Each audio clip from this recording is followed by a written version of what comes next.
What is up everyone, and welcome to some more F1 22. Last time out we had the Miami Grand Prix, and if you haven't watched that one yet, I would recommend going back and checking out what happens.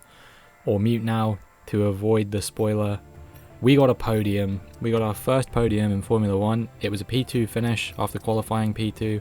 Just an all-round really solid performance from myself. Made me wonder whether the car is a little bit better than it's claiming to be. Because I don't think I'm on too low of a difficulty, you know, I'm still losing all of these rivalries that I get myself put into, so I can't really see how it can be a difficulty thing. I think genuinely the car was just better than it said it was going to be. We've upgraded the chassis department to Spec 2 now, so that means we've unlocked a new range of upgrades.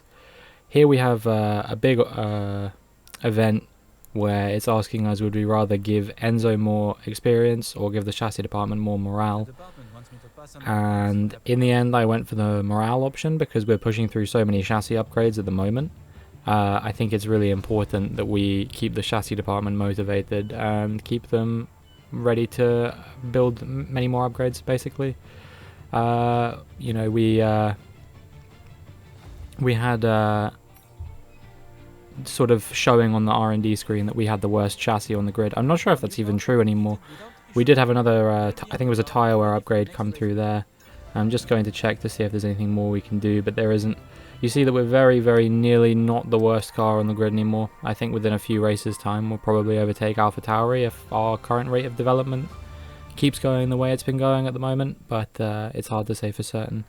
Now we're getting properly into the race weekend. It is the Spanish Grand Prix that we're at this time around, and I mean, this is a very neutral circuit. I've said it before, and I'll say it again. I don't really think that this is necessarily like a circuit I'm ever going to be like amazingly fast or anything like that, but I never do so poorly that I'm embarrassed by it. Even in Season 1, when there was that whole issue with the straight line speed, I was still managing to sort of contend with the cars around. I don't remember we finished. It wasn't an amazing position, but it was pretty good given the circumstances we found ourselves in. You look at the development tree there. McLaren are very nearly the best car on the grid now. They've massively upped their development. They've closed up right to the back of Red Bull, so I can only assume that that means that potentially we could be looking at Norris entering a championship fight. And yeah, maybe he'll be the one to take it to the Red Bulls this season, who so far have won 3 of the 5 races we've had, and then one of them was won by Gasly, of course, and then there was Norris, who won the most recent race in Miami. To him I came second, if you didn't see that. So let's review our top 3. Perez, Hamilton and Fernando Alonso. What an incredible practice session that was, but the fun doesn't stop here though. Join us again as the rest of the weekend unfolds. So as you can see, my pace in practice wasn't amazing, but I kind of expected that this was going to happen in Spain. Because this is such a balanced track, obviously this is the track they go testing at because it's so balanced, this in Bahrain. I kind of anticipated that given that our car is all around the worst car on the grid, it kind of makes sense that we would be the worst performing car at this track, as it is the most balanced on the grid. I think we're probably going to try and get an upgrade on the car now that we've got the resource points come through from practice, and we'll see if we can get that on in a timely manner for the upcoming races. We've got Monaco coming up after this, so if we can do anything to improve our aero or chassis, that would be ideal. But we are going to go for a MGUH reliability upgrade.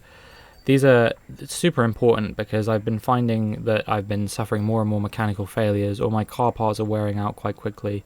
And if we want to go for a championship fight in Season 3, or maybe Season 4, it really depends on how quickly we can develop the car, we need to be reliable. We can't be leading a race or in second or something like that and then suddenly drop a very valuable 18 or 25 points or something like that. That could be the difference between winning the World Championship and losing the World Championship.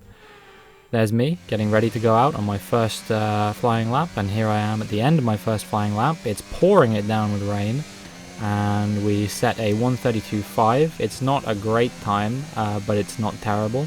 I think the track will be continually improving, and now here we are just in a second on our second out lap. while now, at least a 20-minute window of heavy rain.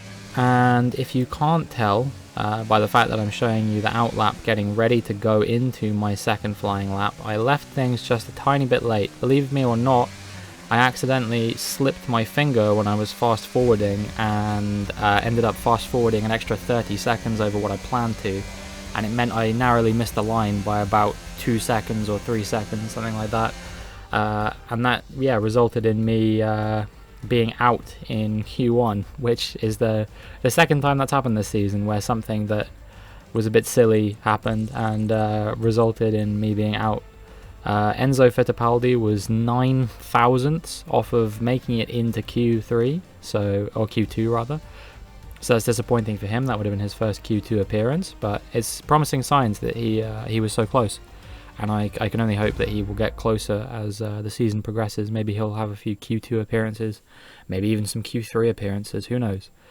But yeah, that's our qualifying over before it's even begun, really. We did one lap and then made a fatal error, but I don't think we were winning this rivalry against Alonso anyway. We're certainly not now. He just has to finish the race, and then that'll be good enough for him.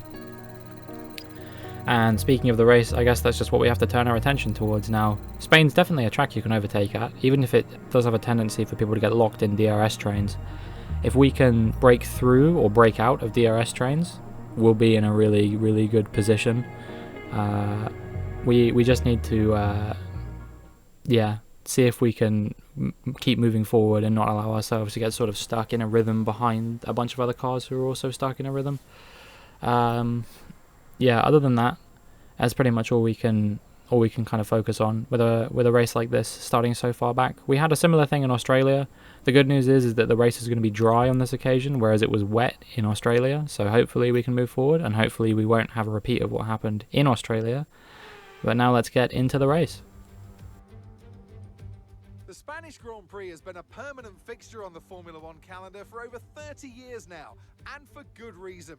Do you remember Michael Schumacher's absolute dominance here in that rain-soaked Grand Prix in 1996?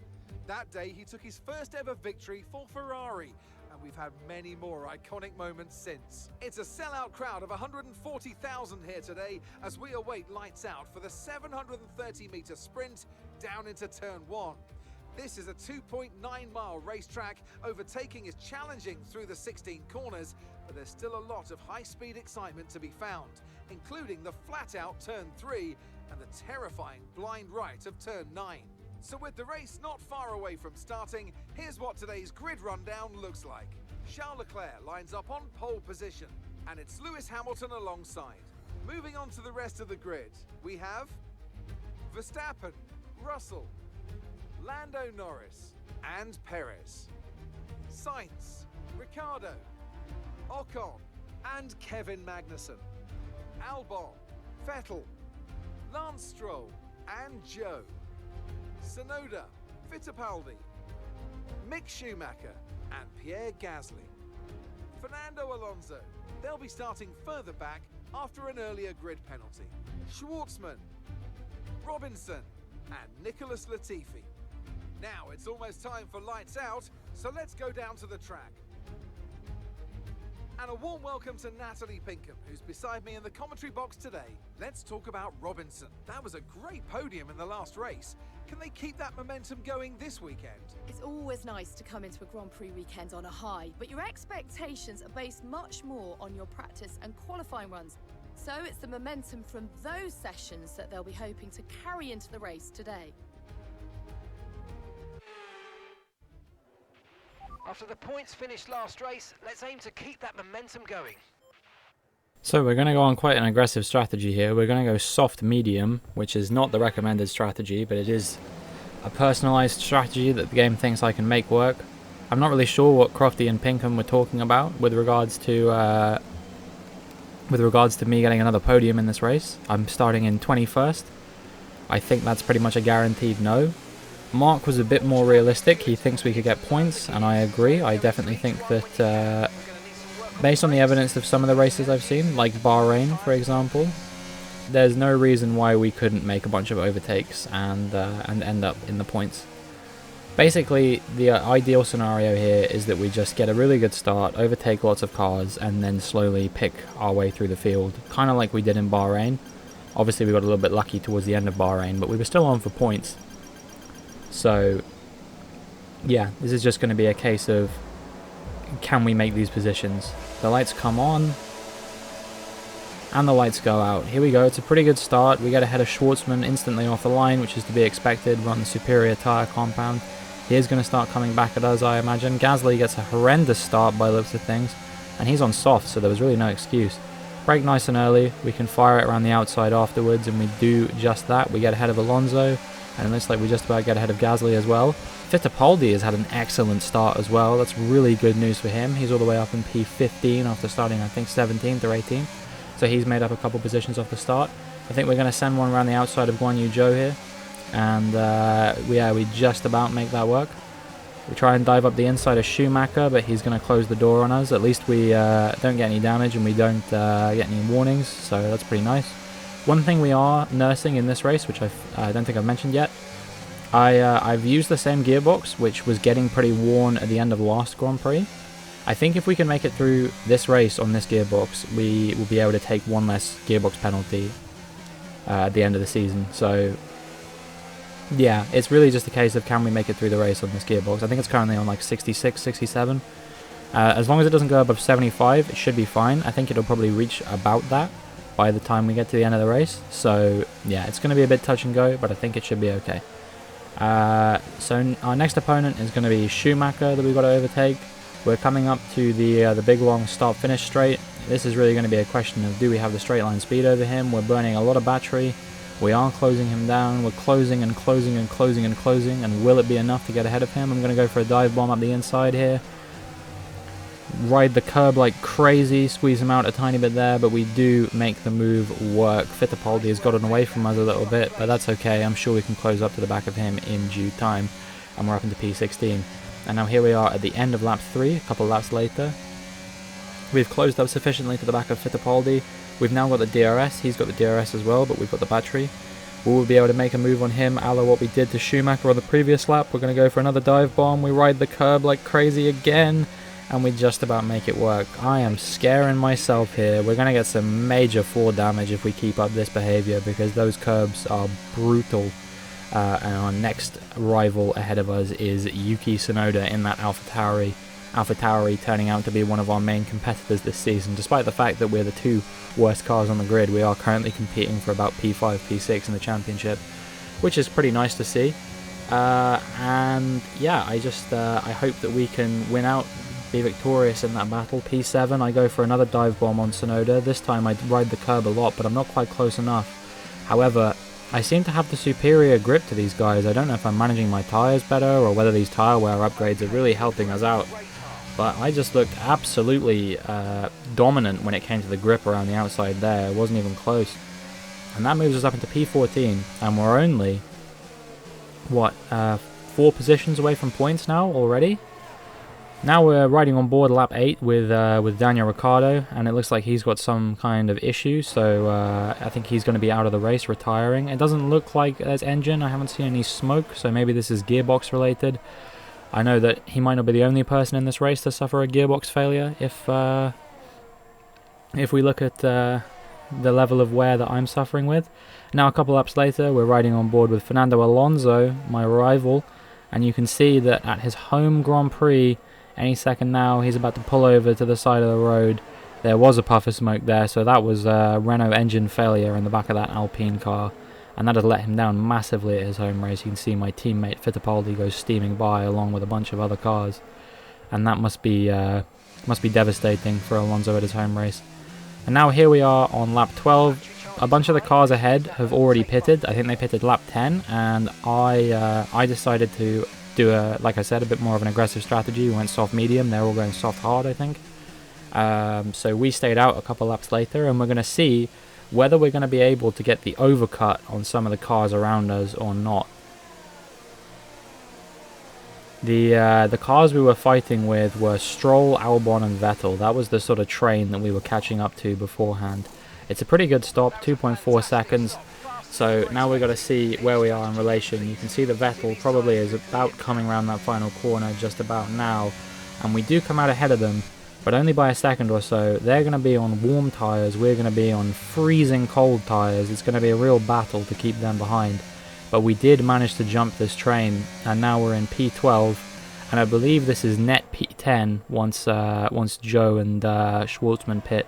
Here we come now round onto lap 20, and you see that I've faked to the outside and then moved to the inside on Kevin Magnussen there to make the move work on him, and this puts us up into P9. So that was a fantastic overtake, a real dummy overtake, and yeah, this is just turning into a very classic Formula 1 race, the kind I really enjoy.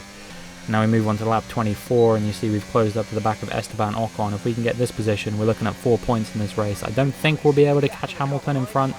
I think he's probably just a bit too far ahead, but either way, we're having a very solid race, and yeah, we just about make that move stick.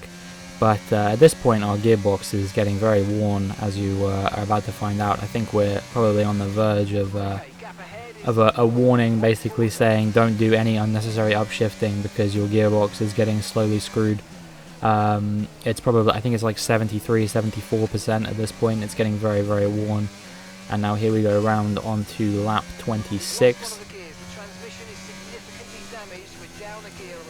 I think that is 5th gear that we've completely lost from the car now, so if we downshift we have to double downshift from 6th to 4th, and likewise with upshifting. So that's going to be, it's going to make life a little bit harder for us, but I think we can probably persevere through this. Just means that it might mean that our acceleration is slightly weakened if we have to come up from 4th gear. As you can see there, I cut it out a tiny bit, but we did take a bit of floor damage from riding some of the curbs, and this has allowed Esteban Ocon to get back ahead of us. I do try and battle him back a little bit, but yeah, we just have to let him go for the time being. We got a damaged floor, we got a broken gearbox, we got probably what are going to be extremely worn tyres because we're on an incredibly aggressive strategy compared to the rest of these guys. We are really not in a comfortable position in this race, and yeah, I think the chance of us losing out to Magnussen is still very realistic as well. Now here we are coming onto lap 29, and you see somehow I actually set a purple first sector despite all of these factors that I was talking about, so Lord knows how that was possible. Now we're sizing up a move on Ocon. He actually wasn't expecting it. You can see he didn't try and defend it. I think he thought that we were further away than we actually were, and we managed to capitalize on that and dive up the inside to retake P8. But you know, still 4 laps to go, and anything could happen at this point because we are struggling significantly with the car, with the damage, with the wear, with the tires, with everything. It's not going to be a fun end to the race. Now we're here on lap 32. That was a very seamless transition. I did that completely by accident. And you can see that Ocon is right behind us. No doubt he's going to try and size up a move through this DRS zone where we haven't been troubled pretty much all race. Yep, he's going to dive up the inside there. We're going to go wheel to wheel as we go through the corner, and we're staying wheel to wheel as we proceed through the next few corners as well. So this is going to turn into a big scrap, and the person who benefits most from this is going to be Kevin Magnussen, because he's going to catch up to both of us, and there's an opportunity here for him to potentially overtake both of us as well. So we'll have to see what happens with that. We'll ride the curb. We're going to deploy the battery nice and early there, and we just about stay ahead of Ocon for now, but both of them are going to be behind me. Both of them are going to have DRS.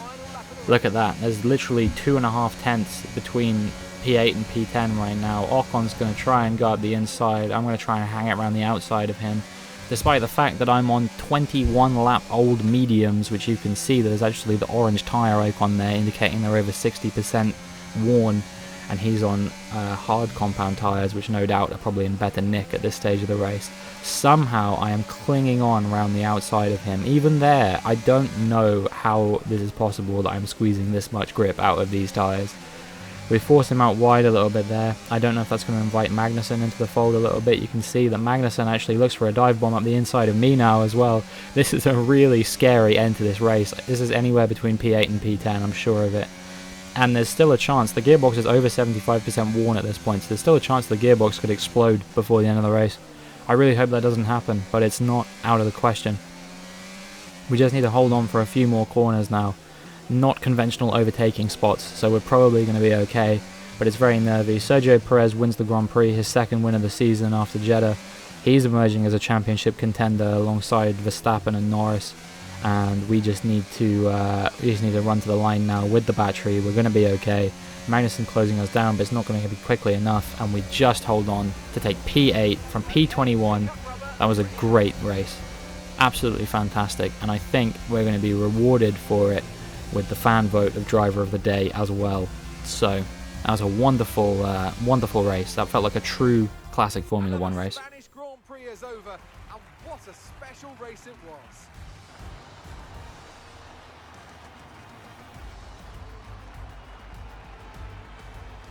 So Natalie, what do you think helped them deliver this result?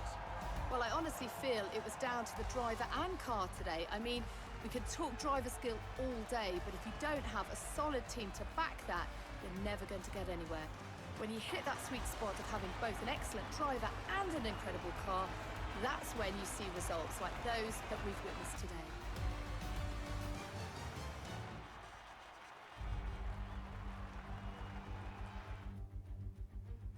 The drivers are en route to the podium as we speak. What a fantastic win for the Red Bull team. They performed exceptionally today, keeping us firmly on the edge of our seats throughout the entirety of the race. Congratulations to everybody at the team. So that's Perez with the victory, and then we've got Russell in P2 and Verstappen in P3. Russell, I think, is also a championship contender just by virtue of how many podiums and how much he's sort of been up there, even if he hasn't had any wins to his name this season. It definitely is a fight between Mercedes, McLaren and Red Bull, of which unfortunately I think Hamilton isn't really present in that either. See how the driver standings have changed. Well, that lead at the top has somewhat shrunk today. So then, Natalie Pinkham, who would you rank as your driver of the day? I have to give it to Robinson. Look at where they finished compared to where they started. It's not easy to cut through a field like that in Formula 1, so it was a great effort. It's time to see how things are shaping up in the Constructors' Championship.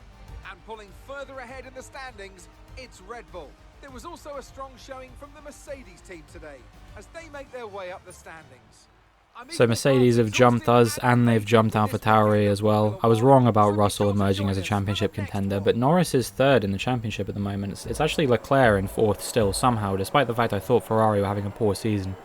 No wins to their name. And I don't think, that was either Leclerc or Sainz leading away from pole, and they were nowhere to be seen when it came down to the podium celebration, so I can only assume they had some kind of issue as well. Yeah, not a great season for them, who I think did the double last season, if I remember correctly. You know, Leclerc and Sainz were major championship contenders all the way throughout the 2022 season, with Leclerc ending up taking it as early as the USA, I think. So, yeah, it's really weird not to see them in the fight that much this season. It very much is emerging into a... I mean, I guess if Mercedes aren't there, it seems like Mercedes have been there in qualifying, because Russell's been starting up there. I think Hamilton started on pole in one of these races. I can't remember which one it was. Yeah, I think it was China. Hamilton started on pole. And then obviously you've got McLaren as well, with Norris's pole in Miami and his victory that he converted there as well. They're definitely a lot of contenders in this championship. I think probably our closest contenders, by the looks of things, are Alpine and AlphaTauri, and it's very surprising that it's those two, because Alpine are currently the 5th best car on the grid and AlphaTauri are the 10th. But due to the nature of Pierre Gasly's really solid performance throughout the season, including the victory in China, which I still think there was some shenanigans going on there personally, but they'll never be able to prove that.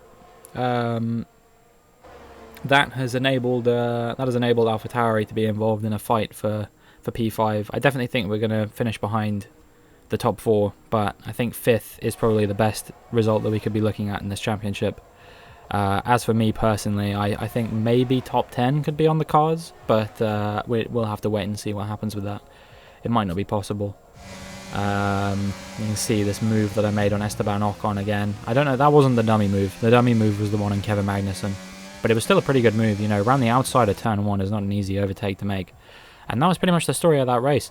It just was such a nice race. I can't stress that enough. It just felt like such a typical just drive, make overtakes, and just progress kind of race. It was so satisfying. Probably the most satisfying race I've driven in this game so far.